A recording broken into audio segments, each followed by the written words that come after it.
اسلام کے بنیادی ارکان یا ستون اور صدقات کے 8 مصارف یہ سب اللہ کی طرف سے فرض کیا گیا ہے، اور صدقات کے 8 مصارف یہ سب اللہ کی طرف سے مسلمانوں پر فرض کیا گیا ہے۔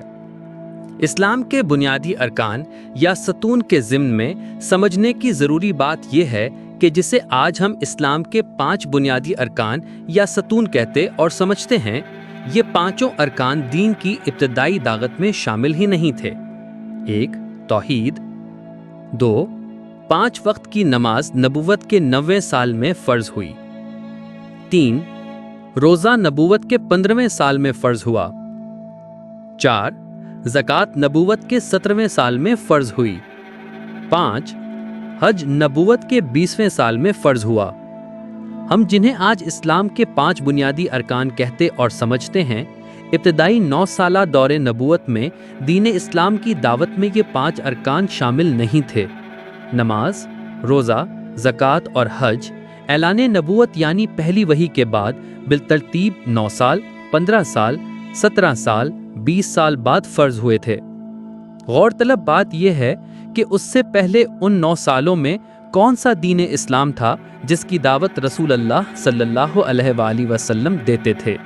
یہ وہی بنیادی اسلامی تعلیمات ہیں جنہیں بھولا دیا گیا ہے یا چھوڑ دیا گیا ہے، جہاں ہمیں واپس لوٹنا چاہیے۔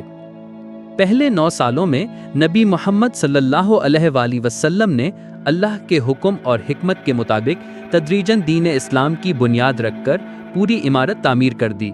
اس میں تحقیق طلب پہلو یہ ہے کہ کس دور میں یہ تبدیلی رونما ہوئی۔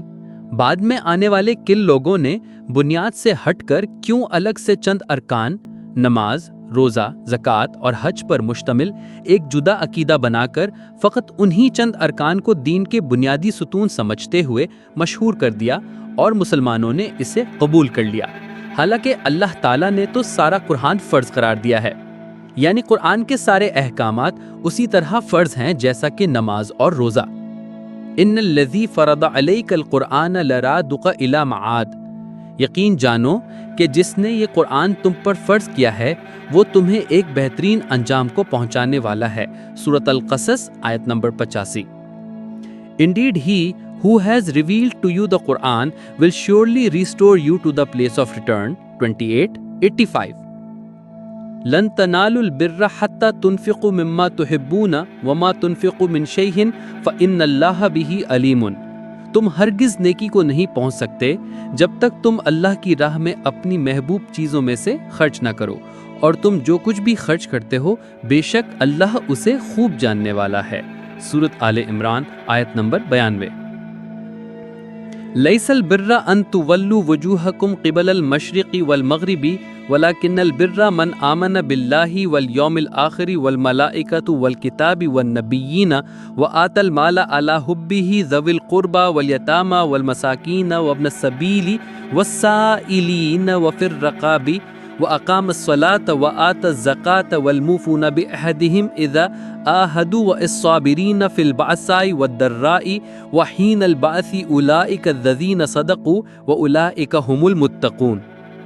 نیکی یہی نہیں کہ تم اپنا رخ مشرق یا مغرب کی طرف پھیر لو، بلکہ اصل نیکی یہ ہے کہ کوئی شخص ایمان لائے اللہ پر، روز قیامت پر، فرشتوں پر، کتابوں پر اور نبیوں پر، اور جو مال سے محبت کرنے کے باوجود اس مال کو رشتہ داروں پر، یتیموں پر، مسکینوں پر، مسافروں پر، سوال کرنے والوں پر اور غلامی سے نجات دلانے کے لیے غلاموں اور کنیزوں کی گردنیں چھڑانے میں خرچ کرے، نماز قائم کرے اور زکوٰۃ ادا کرے، اور جو پورا کرنے والے ہیں اپنے عہد کو جب کوئی عہد کر لیں، اور بدحالی، مصیبت اور جنگ کے دوران صبر کریں۔ یہ ہیں وہ لوگ جو سچے ہیں اور یہی لوگ متقی ہیں۔ سورۃ البقرہ آیت نمبر 177۔